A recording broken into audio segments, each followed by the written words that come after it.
बात कही, लाला मेरी बात सुनो, अब की बार कुछ दिनों के बाद तुम्हारे वो दूसरे दांत निकलेंगे, तब वरुण देव तुम्हें यज्ञ में चढ़वा देंगे। इसलिए मेरी एक बात ध्यान से सुनो लाला। अरे भज जइयो लला मेरे अंगना से रमी जइयो भजी।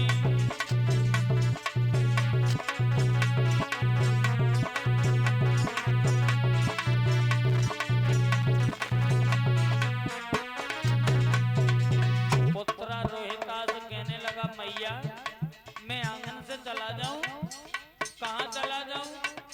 तो तारा ने समझाया रोहित को, वन में जाई जो बड़ी छैया,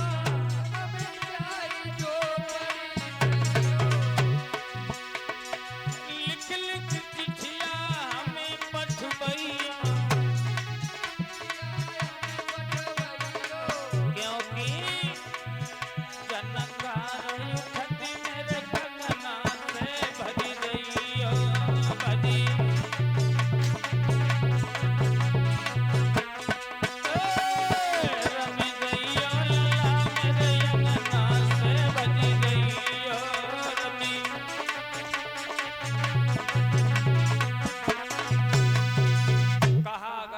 क्योंकि रहोगे तो वरुण देव यज्ञ में चढ़वा देंगे, तुम जंगल में चले जाओ। रोहित को भगा दिया और जब समय नजदीक आया तो वरुण देव फिर आए, बोले ओरे हरिश्चंद्र अब यज्ञ करवा, कहाँ है वो तेरा पुत्र रोहित, उसको यज्ञ में चढ़वा।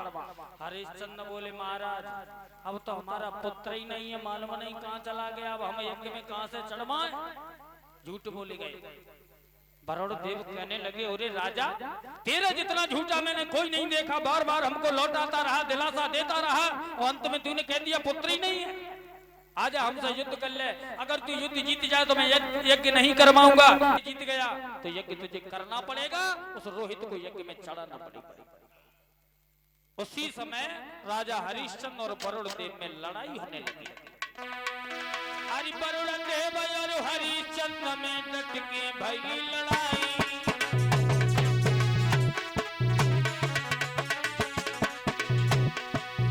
घमासान होने लगा, लेकिन प्रभु की माया अरे पैसा गई नहीं राजा की वरुण से, अरे पैसा गई नहीं राजा की, जब कस कस तेग चलाई,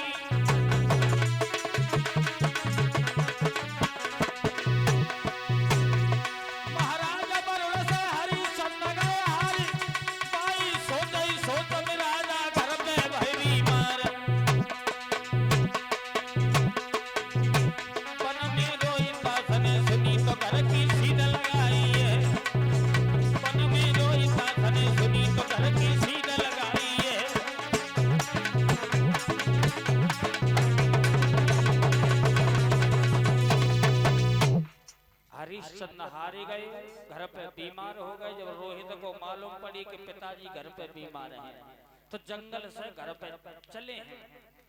रास्ते में चले आ रहे थे, रो रहे थे, तो विश्वामित्र के बहनोई थे अजीगर, तो वो रास्ता में मिल गए। बोले लाला तू क्यों रो रहा है, बड़ा दुखी मालूम पड़ रहा है। बोले तुम कौन हो? बोले हम विश्वामित्र के बहनोई हैं। रोहित कहने लगा तो मेरी एक बात सुनो, अब हमारे पिताजी वरुण से हार गए, वो घर पे बीमार हैं, मैं इसलिए रो रहा हूँ और मैं घर पे जा रहा हूँ, और घर पे जाते जाते वरुण देव यज्ञ करवाएंगे, हमें यज्ञ में चढ़वा देंगे, इसलिए तुम्हारे कितने बालक हैं? बोले हमारे 3 बालक हैं।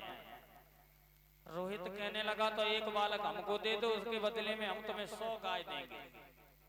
अजीगर तो लोभ में फंस गए, बोले बड़ा वाला बालक हम दे नहीं पाएंगे, वो उसे मैं बहुत चाहता हूँ, उनकी मैया को भी पूछ लें वो क्या कह रही है। रोहित को लेकर के अजीगर तो घर पे पहुंचे। पिता कहने लगे हम बड़ा वाला नहीं दे पाएंगे, मैया कहने लगी हम छोटा वाला नहीं दे पाएंगे। बीच बाव कान लगो, हम ही बाल दूं, हम ही ले चलो कटवाए दो। बीच वाले लड़के को लेकर के रोहित आए हैं, घर पे पहुंचे, यज्ञ की तैयारियां की गई, वरुण देव आ गए। जब देखा है विश्वामित्र ने कि मेरा भांजा आज यज्ञ में चढ़ने के लिए जा रहा है, नंगे पैरों भागे जाकर के हरिश्चंद्र के दरबार पे पहुंचे। वरुण देव से कहने लगे, वरुण देव क्या कर रहे हो? बोले यज्ञ करवा रहे हैं। फिर क्या करोगे? बोले अब एक बालक की बलि चढ़ेगी। विश्वामित्र कहने लगे, वरुण देव जो हमने जिंदगी में भजन किया है उस भजन का हम फल नहीं लेंगे, लेकिन हमारे भांजे को और इस रोहित को यज्ञ में न चढ़वाया जाए, ऐसे ही यज्ञ करवा दिया जाए। तो तभी से बने लाला बच गया। उसी दिन से कसम खा ली, आज से मैं झूठ नहीं बोलूंगा, सत्यवादी बनूंगा। उसी दिन से झूठ बोलना बंद कर दिया, सत्यवादी राजा बन गए। अब विश्वामित्र मन में सोच रहे हैं, वशिष्ठ तुम्हारा शेष हरिश्चंद्र दानवीर है। मन में सोचा, वो तो हमें मालूम है कितना बड़ा दानवीर है, हमें पूछो हमने कैसे यज्ञ करवा पाया। वशिष्ठ बोले नहीं, हरिश्चंद्र जितना दुनिया पे कोई दानवीर राजा नहीं है। तो विश्वामित्र कहने लगे हैं, वशिष्ठ हरि सत्य होता है, व्रत होता है, पर सीमा सबकी होती है।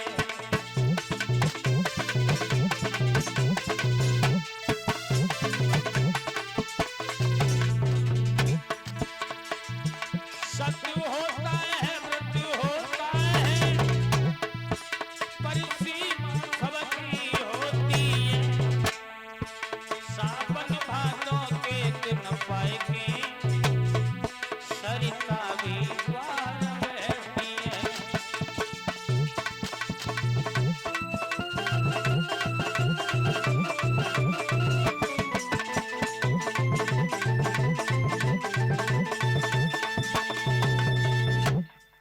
सावन भादों के दिनों में नदियां भी उछल के चलने लगती हैं। वशिष्ठ इसी तरह से तुम उछल के चल रहे हो।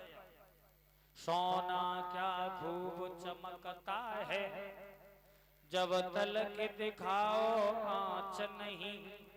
ओ मुन्ने भर तेरे घर की बातें की गई, अभी तक जांच नहीं।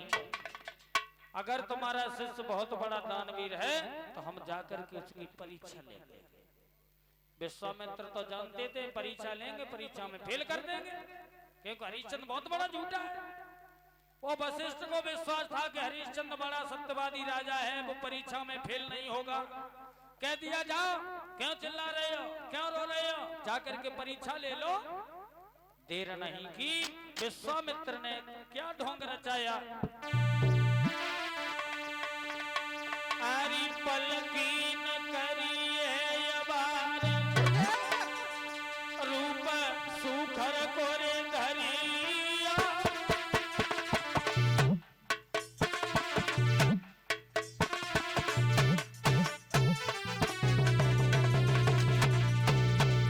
आज सुअर का रूप विश्वामित्र ने बनाया, आगे बढ़े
फुलवारी को उजाड़ दिया, आग को उजाड़ दिया। जब माली सामने आया तो उसकी जंघा को फाड़ दिया।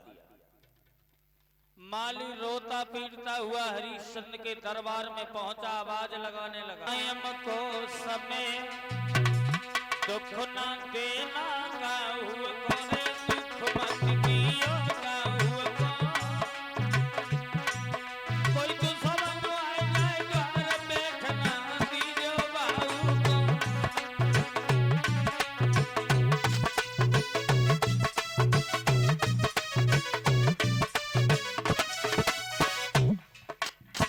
माली शाम के समय दुश्मन भी दरवाजे पे आ जाए तो उसका भी सम्मान करते हैं। अरे महाराज टांग लगाओ चले है दिया।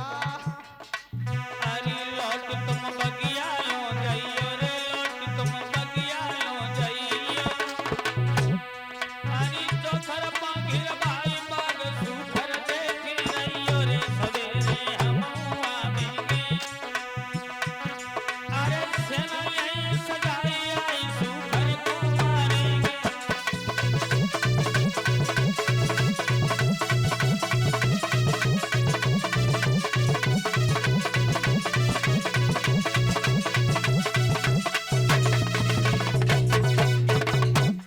सुबह जब होगा तब मैं भी सेना को लेकर के आऊंगा और उस सूखर का वध करूंगा। जाओ। अबे क्या करे महाराज? अबे तू लौट के जा बाग में, बाग में जा। और सूकर को देखे रहना। जाओ महाराज। हाँ। फिर मैं बाली बच्चा को चाहिए सम्मत चाहिए तो माली तो लौट करके चला जाता है और जो जैसे ही सुबह भगवान भास्कर ने पूरब में अपनी आंखें खोली